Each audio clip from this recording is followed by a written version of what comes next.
The Witcher 3 Wild Hunt. Should you buy it?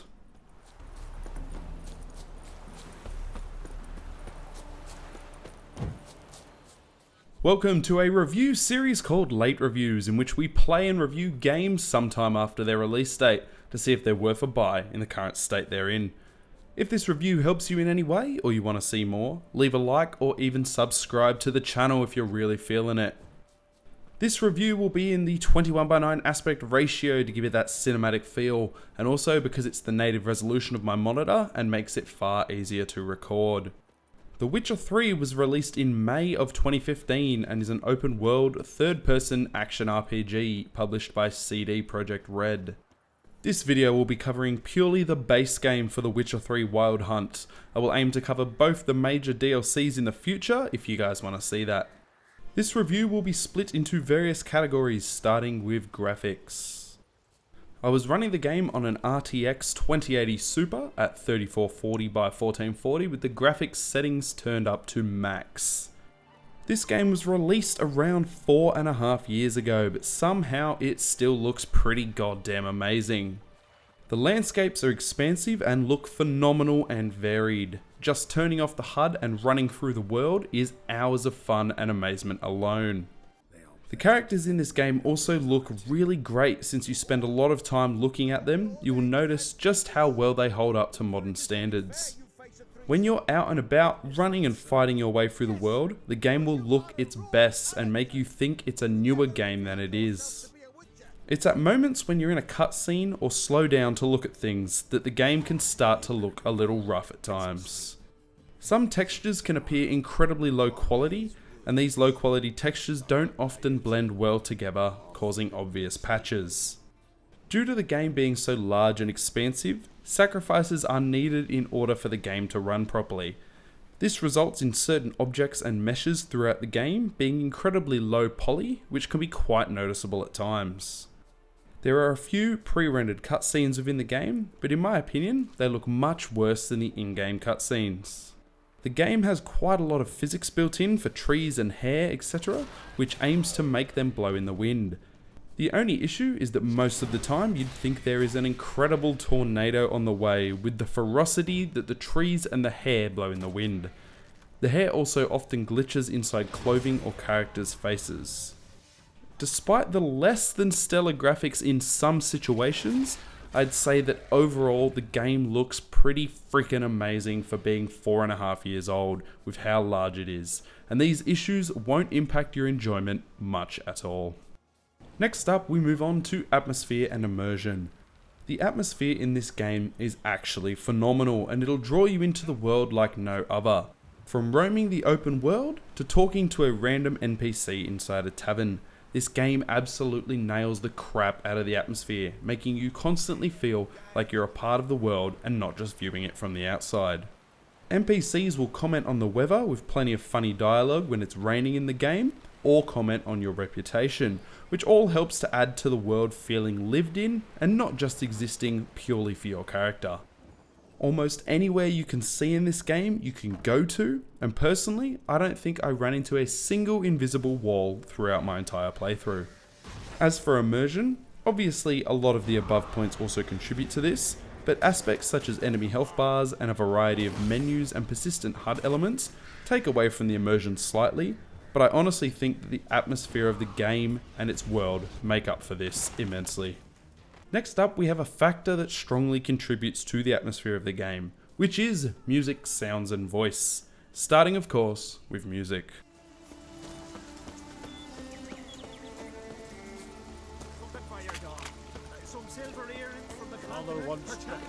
If my rather wants something from the continent, I'll go on a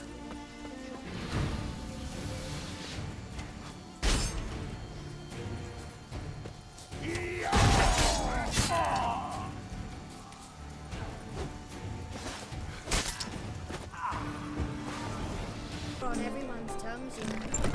Coin and fame are plenty now.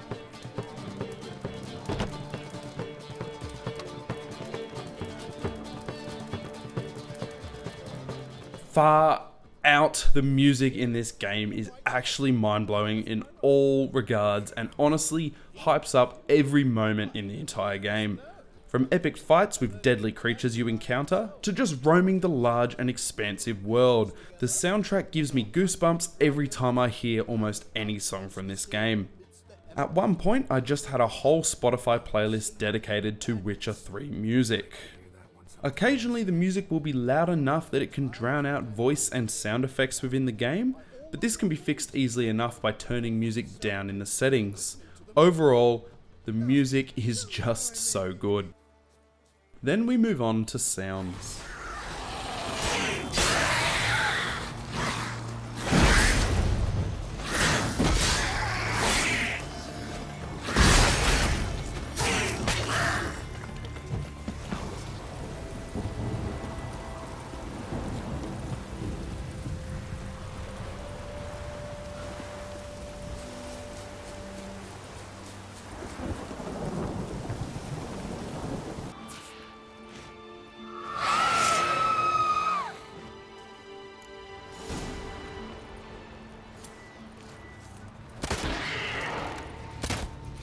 Every creature has its own unique growl and snarl. Footsteps make a variety of different sounds depending on the surface you're stepping on, and the swords sound incredibly sharp and powerful. The sounds in the game definitely aren't the main star attraction, but often blend nicely and seem to suit the game world, which also helps to contribute to the atmosphere. Sometimes some of the sounds seem slightly reused or repeated, but nothing overly noticeable. Lastly, we have voice. Not to mention unreasonable.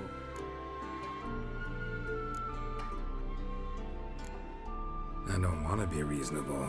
Aha, so that's the way the wind blows. Why'd you join the army? Someone recruit you? Crude? No crude. Come good soldier mans.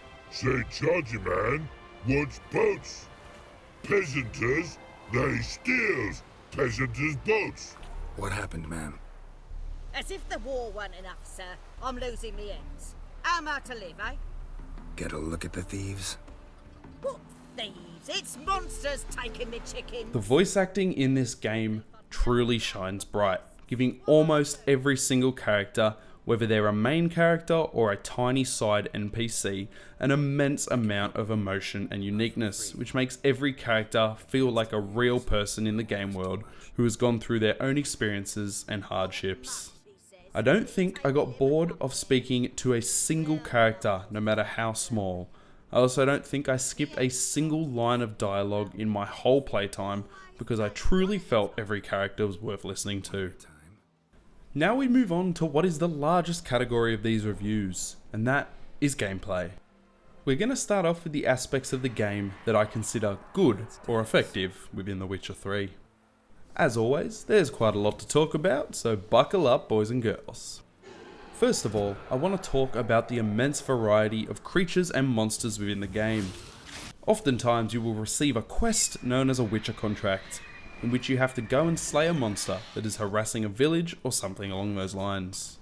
You'll have to ask around the village, gather clues on what the creature is, and then prepare for battle by making oils and potions that are effective against the type of creature you're facing.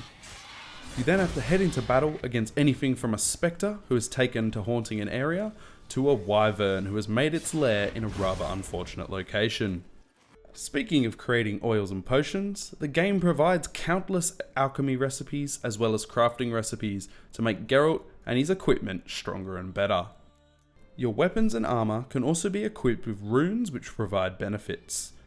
One of the most common benefits that runes provide are modifications to sign intensity.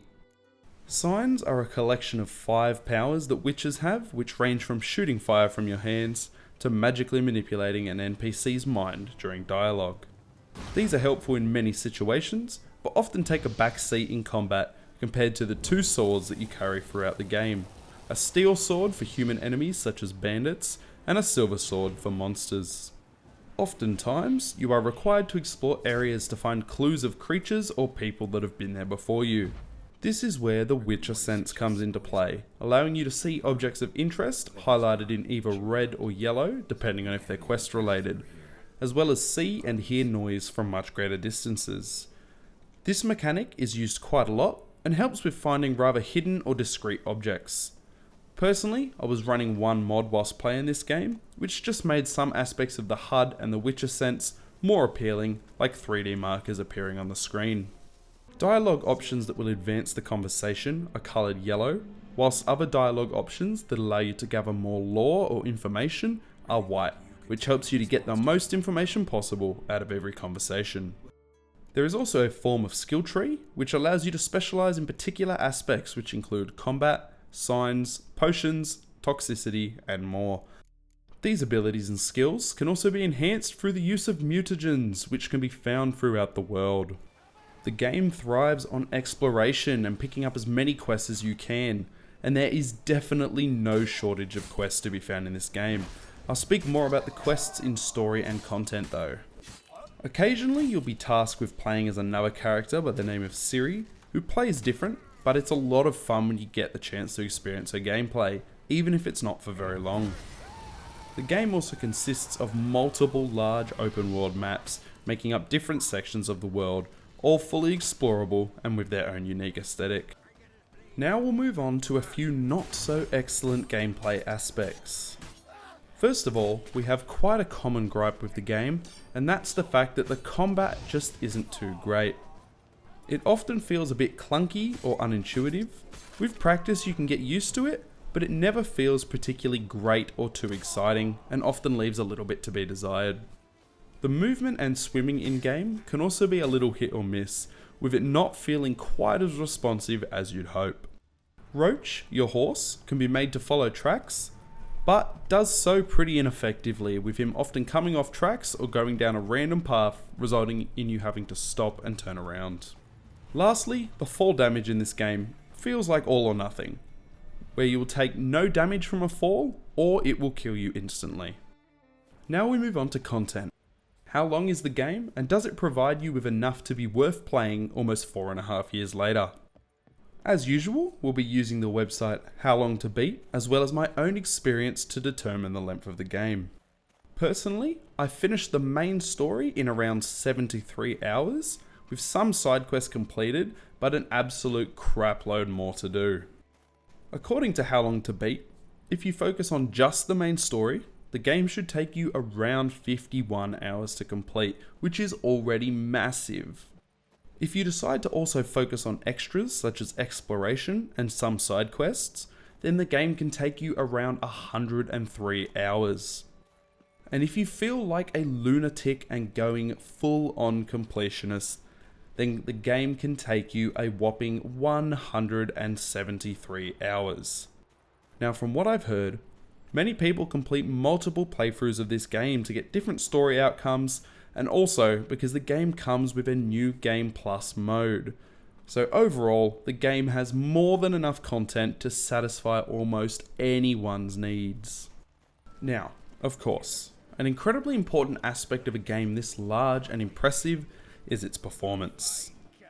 Personally, I was running the game most of the time on max settings with an RTX 2080 Super at 3440 by 1440, and at almost all times the game stayed well and truly above 60 FPS. The few times it dropped below was normally in busy populated cities or when there was a lot of particle effects going on. When playing the game initially, with a GTX 1080 at the same resolution, I had to drop the settings and the game still dipped below 60 semi-regularly. If it helps though, the game has recently received a Nintendo Switch port and it supposedly runs on there, so if you've got a decent enough PC, you shouldn't have too much trouble. With a game this large, there is of course expected to be some glitchy aspects, even this far into the game's release. Clothing and objects often glitch into each other, especially during cutscenes, as well as hair will very often glitch through a character's head or ear. Roach the horse can be quite glitchy at times, often appearing on top of buildings or floating upside down. And now we have possibly the best and most amazing aspect of this game, and that is story. Now usually I'm not a big story person in games, but it's very possible that this game has changed it for me. The story and quests in this game will absolutely blow almost any other game sky high out of the water. Many quests have massive branching choices and options that can affect the entire game world without you even realizing. So many quests link together in fantastic ways, and results have left me literally speechless more than once. In this game, your choices matter like no other, and it will honestly make you a little disappointed with almost every other game after playing this one. Quests that you complete throughout the game and dialogue options you choose can also have major impacts on the end game. The game provides you with so much lore and narrative if you choose to pursue it through dialogue and hundreds of books scattered through the world. Every quest feels like it had 100% effort put into it, and even most of the side quests feel as if they could be main quests with how much work has been put into every single one. And finally, we have the overall experience and verdicts. This game is actually a contender for my favourite game of the decade, and possibly of all time. The story will grip you and pull you in like no other game. Combine that with the environment, atmosphere, and incredible music and voice acting, and you will never want to leave. Some of the graphics can appear a little low quality and old, and objects can be rather glitchy. The combat leaves a little to be desired, but overall the game is redeemed by everything that makes it so great. The base game can be purchased on Steam for $60 Australian or $40 US, but often goes on sale for around 70% off, bringing it down to $18 Australian or $12 US. The Game of the Year edition can also be purchased, which includes both major DLC for $79 Australian or $50 US, but again often goes on sale for about 70% off, bringing it down to $23.69 Australian or $15 US. Now, in case it's not obnoxiously obvious at this point, I would 1000% recommend buying this game, whether it's at full price or on sale.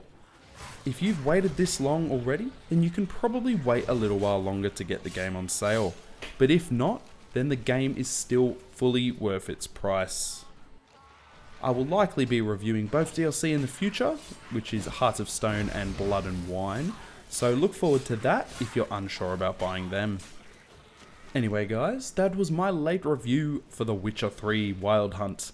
If you guys enjoyed this video at all, or it helped you out in any way, maybe leave a little baby like, or even subscribe for more late reviews. And catch you later everybody.